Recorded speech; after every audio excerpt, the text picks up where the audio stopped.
Hello students, मैं रणवीर स्वामी, chemistry lecturer, संस्कार science academy से। बेटा, ऑनलाइन क्लास में आप सबका स्वागत है। अपना जो केमिस्ट्री का सिलेबस है 12th क्लास का, वो आज मैं स्टार्ट करने जा रहा हूँ। आपका ऑर्गेनिक केमिस्ट्री का जो पहला चैप्टर है हेलो एल्केन और हेलो एरीन, वो हम स्टार्ट करेंगे। तो देखिए, आज अपना जो पहला चैप्टर है ऑर्गेनिक का, वो स्टार्ट करने जा रहे हैं हेलो एल्केन व हेलो एरीन।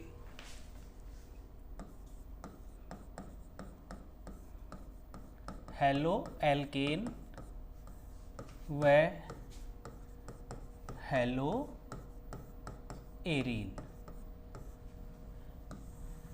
बेटे जी, सबसे पहले हमें इस हेडिंग को ही समझना है कि हेलो एल्केन में ये जो पहला शब्द है हेलो, हेलो इसका क्या अर्थ होता है।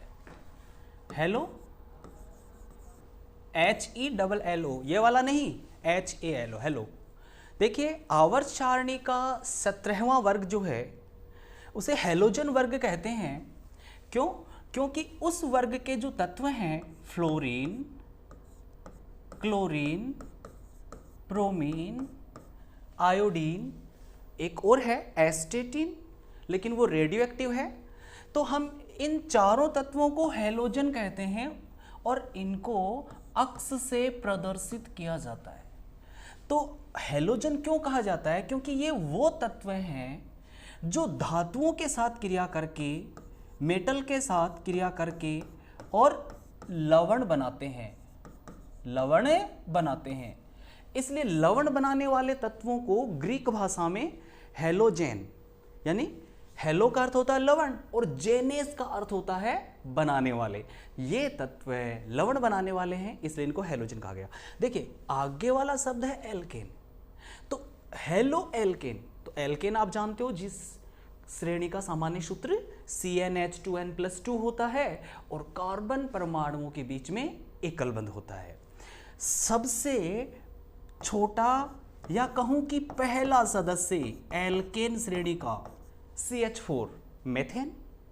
अब इसके जो 4 हाइड्रोजन परमाणु हैं, इनमें से किसी भी एक परमाणु का या एक से अधिक परमाणुओं का प्रतिस्थापन, प्रतिस्थापन जानते हो ना, जैसे हाइड्रोजन हटेगा और उसकी जगह हेलोजन आएगा। तो एक जा रहा है, राम की जगह श्याम आ गया और राम श्याम की जगह चला गया, तो वो उनका क्या होता है? सब्स्टिट्यूशन, प्रतिस्थापन। तो बेटे जी, ये जो हेलोजन है अक्स 2, जैसे अक्स 2 का मतलब हो गया F2, Cl2, Br2, I2। इनमें से एक हेलोजन परमाणु इस हाइड्रोजन का स्थान लेगा और ये हाइड्रोजन है, ये हेलोजन का स्थान लेगा। तो मैं आपसे कहूं कि हाइड्रोजन अगर यहां आएगा तो बताओ एक उप उत्पाद क्या बन जाएगा? HX। और ये हेलोजन H की जगह आएगा, तो जो यहां उत्पाद आप बनाएंगे वो क्या बनाएंगे? ये वाला। क्या मैं इसको ऐसे लिख सकता हूं? CH3X, ये वाला। तो मेथिल हैलाइड क्या बन गया? ये मेथिल हैलाइड। तो ये हेलो एल्केन है कि एल्केन श्रेणी का कोई सदस्य हमने लिया और उसके हाइड्रोजन परमाणु का प्रतिस्थापन हेलोजन से कर दिया। तो जो यौगिक बना है उसी को हम क्या बोल रहे हैं? Halo alkane. तो क्या परिभाषा हुई हेलो एल्केन की? क्या बोलेंगे आप? आप बोलेंगे एल्केन श्रेणी के किसी भी सदस्य से, एल्केन श्रेणी के किसी भी सदस्य, सदस्य मतलब जैसे मेथेन, एथेन, प्रोपेन, ब्यूटेन, है ना, ये सारे, पेंटेन, कुछ भी हो, उसके एक अथवा अधिक हाइड्रोजन परमाणुओं का प्रतिस्थापन हेलोजन परमाणुओं से कर दिया जाए या हो जाए, तो बनने वाला यौगिक क्या कहलाएगा? Halo alkane. समझे बेटा? हेलो एल्केन क्या होता है? रिपीट करो अपने माइंड में। एल्केन श्रेणी के किसी भी सदस्य से एक अथवा अधिक हाइड्रोजन परमाणुओं का प्रतिस्थापन करने पर बनने वाले यौगिक को क्या कहते हैं? Halo alkane. सेम परिभाषा हेलो एरीन की होगी। एरीन, ये नाम तो सुना होगा, एरोमेटिक यौगिकों को कहा जाता है। अच्छा, एरोमेटिक यौगिक याद है ना, 11वीं क्लास में इस शब्द से आप परिचित हुए हैं। एरोमेटिक, जो सुगंधित होते हैं, इसलिए उनका नाम एरोमेटिक पड़ा था। तो एरोमेटिक यौगिकों को एरीन बुलाते हैं। तो हेलोएरीन का अर्थ क्या हुआ कि एरोमेटिक यौगिक के, यानी कि जिनका एरोमेटिक यौगिकों का जनक हम मानते हैं बेंजीन को। तो सपोज दैट हम बेंजीन लें, तो एरोमेटिक यौगिक जैसे बेंजीन कि एक अथवा अधिक हाइड्रोजन परमाणुओं का, एक अथवा अधिक, जैसे मैं कहूं कि एक हाइड्रोजन यहां, वैसे तो हर कोने पर जो एक कार्बन है उससे जुड़ा हुआ एक हाइड्रोजन भी है, उसका प्रतिस्थापन हेलोजन से कर दिया जाए। जैसे ये वाला हाइड्रोजन है, अच्छा बेटा ये कौन सा यौगिक है? बेंजीन। बेंजीन कैसा यौगिक है? एरोमेटिक। एरोमेटिक यौगिक को क्या बुलाते हैं? एरीन। एरीन हाइड्रोकार्बन के एक हाइड्रोजन का मैं क्या कर रहा हूं यहां पर? प्रतिस्थापन। किस से कर रहा हूं? हेलोजन से। तो ये हेलोजन जो है इस हाइड्रोजन के साथ में जैसे HX बनाएगा और जो दूसरा हेलोजन है इस हाइड्रोजन का स्थान लेगा। तो बनने वाला जो ये यौगिक है ये क्या कहलाएगा? हेलोएरीन। ये हेलोएरीन है। तो दोनों की परिभाषा सेम ही तो हुई ना। यहां पे शब्द है एल्केन और यहां पे शब्द है एरीन, बस इतना सा अंतर है। तो बताइए हेलोएरीन किसे कहते हैं? एरोमेटिक हाइड्रोकार्बन के एक अथवा अधिक हाइड्रोजन परमाणुओं का प्रतिस्थापन हेलोजन परमाणुओं से कर दिया जाए तो बनने वाले यौगिक को हेलोएरीन कहा जाता है। तो ये तो हुई बेटा इस चैप्टर के नाम की परिभाषा, यानी चैप्टर है क्या? हेलोएल्केन और हेलोएरीन। अब हम इस चैप्टर में क्या पढ़ेंगे? सबसे पहले क्लासिफिकेशन, यानी कि वर्गीकरण, कि हेलोएल्केन को हम कितने पार्ट में डिवाइड कर सकते हैं, कितने भागों में वर्गीकृत कर सकते हैं, है ना। तो सबसे पहला अब का आज का हमारा टॉपिक होगा वो होगा वर्गीकरण।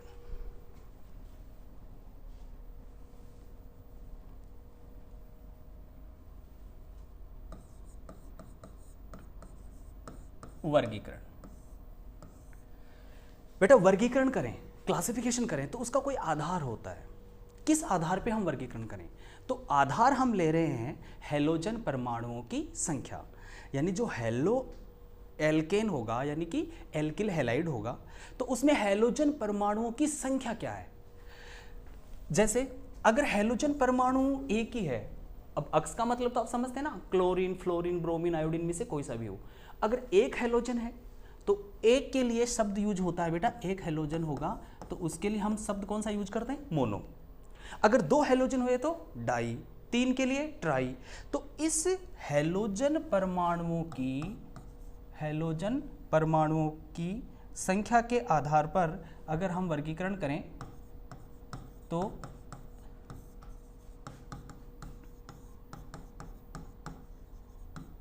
संख्या के आधार पर तो सबसे पहला हम लेंगे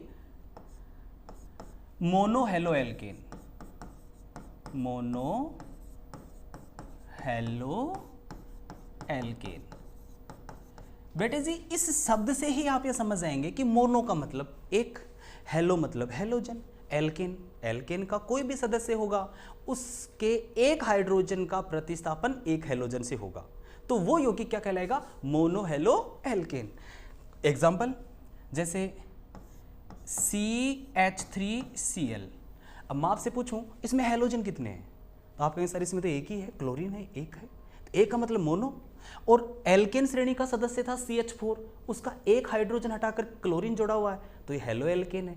लेकिन किस श्रेणी का है? Mono haloalkane. चलो कुछ और एग्जाम्पल हम देखते हैं, जैसे CH3, CH2, CH2, CH2Br। बेटे जी इसमें हेलोजन कौन सा है? ब्रोमीन। कितने हेलोजन है टोटल? एक ही है। कार्बन कितने भी हो वो मायने नहीं रखते, हम जो क्लासिफिकेशन कर रहे हैं उसमें हेलोजन की संख्या देखनी है हमें। तो हेलोजन तो एक है तो ये भी मोनो हेलोएल्केन है। लेकिन इस मोनो हेलोएल्केन में, ठीक है, इसको ए दे रहा हूं, नंबर बी, और ये सेकेंड नंबर का जो एग्जाम्पल मैं लिखने जा रहा हूं, इन दोनों में आप अंतर महसूस कीजिए कि दोनों में क्या डिफरेंस है। इसमें भी एक ब्रोमीन है, इसमें भी एक ब्रोमीन है, इसमें भी टोटल 4 कार्बन है, इसमें भी टोटल 4 कार्बन है। और एक तीसरा एग्जांपल और देखिए आप, CH3 CH3Br। इसमें भी एक ही ब्रोमीन, मतलब एक ही हेलोजन है। तो हमें करना क्या है, इन तीनों में भी इनको भी हमें डिफ्रेंशिएट करना है, इनमें अंतर करना है कि जो ब्रोमीन इस कार्बन पे जुड़ा है तो ये कार्बन प्राथमिक कार्बन है, 1 डिग्री कार्बन है। लेकिन सेकंड एग्जांपल में जो ब्रोमीन जुड़ा ना वो कार्बन बेटा सेकेंडरी कार्बन है, 2 डिग्री कार्बन है, द्वितीयक है ना। जानते हैं ना द्वितीयक, प्राथमिक और तृतीयक कैसे, कि जो कार्बन खुद एक कार्बन से जुड़ा होगा वो प्राथमिक होगा, लेकिन जो कार्बन 2 कार्बन से जुड़ा होगा वो द्वितीयक होगा, और जो कार्बन 3 कार्बन से जुड़ा होगा वो तृतीयक होगा। तो यहां देखिए ना, ब्रोमीन जुड़े हुए कार्बन को देखिए, आप इसको देखिए, कितने कार्बन से जुड़ा हुआ ये वाला कार्बन, 3 से, इसका मतलब ये कार्बन है तृतीयक। अच्छा जी, है तो तीनों एग्जाम्पल मोनो हेलो एल्केन के, लेकिन तीनों में भी आपस में अंतर है कि ये वाला ए एग्जाम्पल जो है ये प्राथमिक हेलो एल्केन का है, ठीक है, प्राइमरी हेलो एल्केन का है। जो दूसरा है वो सेकेंडरी हेलो एल्केन का है, और जो तीसरा है वो टर्सरी हेलो एल्केन का है। तो इस प्रकार से जो मोनो हेलो एल्केन होते हैं उनको हम 3 भागों में वर्गीकृत कर सकते हैं, प्राथमिक, द्वितीयक और तृतीयक। ओके बेटा, तो ये तो मोनो हेलो एल्केन हुए। अच्छा, अगर हमें डाई हेलो एल्केन का एग्जाम्पल देखना हो, डाई हेलो एल्केन। अच्छा, डाई शब्द का क्या अर्थ होता है, 2। डाई नाम आते ही आपके दिमाग में बात आएगी कि यहां पे हेलोजन की संख्या क्या होगी, 2। कार्बन परमाणुओं की संख्या चाहे कितनी भी हो, जैसे CH3, CH2, CH, CH2। बेटा एक हेलोजन मैंने इस पर जोड़ा है और एक हेलोजन मैंने इस पर जोड़ा है। आप इन दोनों हेलोजनों की स्थिति देखिए, 2 क्रमागत कार्बन परमाणुओं से हेलोजन जुड़े हुए हैं, 2 लगातार, ठीक है ना, फर्स्ट सेकंड, 2 लगातार कार्बन परमाणु पर। ऐसी स्थिति का जो डाई हेलो एल्केन होगा, अक्स की जगह फ्लोरीन, क्लोरीन, ब्रोमीन, आयोडीन कोई सा भी ले सकते हैं, ठीक है, उसमें कोई दिक्कत नहीं है। लेकिन आपको देखना यह है कि इसमें हेलोजन जो हैं 2 पड़ोसी एक दूसरे के पास वाले कार्बन से जुड़े हुए हैं। और ऐसा ही एक एग्जांपल मैं और लेता हूं, number B, CH3, CH2, CH2, CH। अब ये देखिए, इसमें दोनों हेलोजन एक ही कार्बन से जुड़े हुए हैं। तो ऐसी स्थिति जिसमें 2 लगातार 2 कार्बन परमाणुओं से 2 हेलोजन जुड़े हों, चाहे वो स्थिति ऐसी भी हो सकती है, CH3, CH अक्स, CH अक्स और CH3, यानी किन्हीं भी 2 लगातार कार्बन परमाणु से जब 2 हेलोजन जुड़े होते हैं तो वो स्थिति कहलाती है विसिनल डाई हैलाइड। क्या कहलाती है बेटा, विसिनल डाई हैलाइड, ठीक है। विसिनल का अर्थ क्या होता है, निकटवर्ती। ये जो विसिनल शब्द है इसका क्या अर्थ होता है, निकटवर्ती।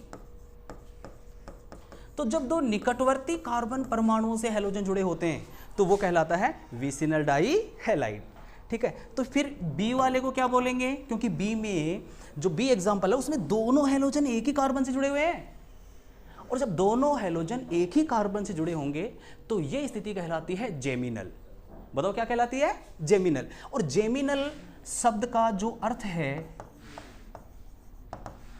जेमिनल, इसका अर्थ होता है एक साथ, इसका अर्थ होता है एक साथ, ठीक है ना। तो एक साथ दोनों हेलोजन एक ही कार्बन पर अटैच हैं, है ना, जुड़े हैं, तो स्थिति क्या कहलाएगी, जेमिनल डाई हैलाइड। तो ये जो बी एग्जांपल हमने लिखा है तो डाई हैलाइड लेकिन जेमिनल, तो ये कहलाएगा जेमिनल डाई हैलाइड।